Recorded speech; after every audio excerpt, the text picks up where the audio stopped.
நீங்க கேட்ட கேள்விக்கு ஆணா இருந்தாலும் பெண்ணா இருந்தாலும் அவங்க ஜாதகத்துல இப்ப நான் சொல்ற இந்த 4 கிரகம் சேர்ந்திருந்தா அவங்க காமத்தில் தீராத நிம்ஃபோமேனியாவா இருப்பாங்க.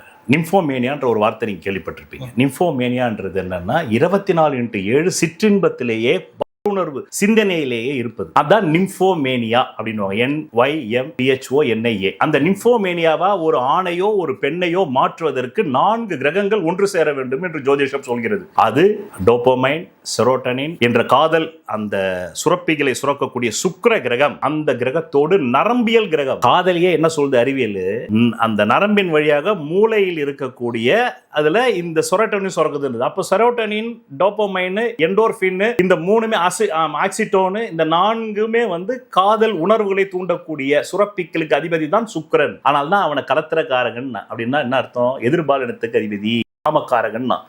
இந்த கிரகத்தோடு நம் மூளைக்கு செல்லக்கூடிய நரம்பு மண்டலத்துக்கு அதிபதி கிரகமான சனியோட சேரும் பொழுது அந்த நரம்புல எப்பவுமே காமம் இருக்கும். சனி சுக்கிரன் சேரும் போது எப்பவுமே அதிகமா இருக்கும்.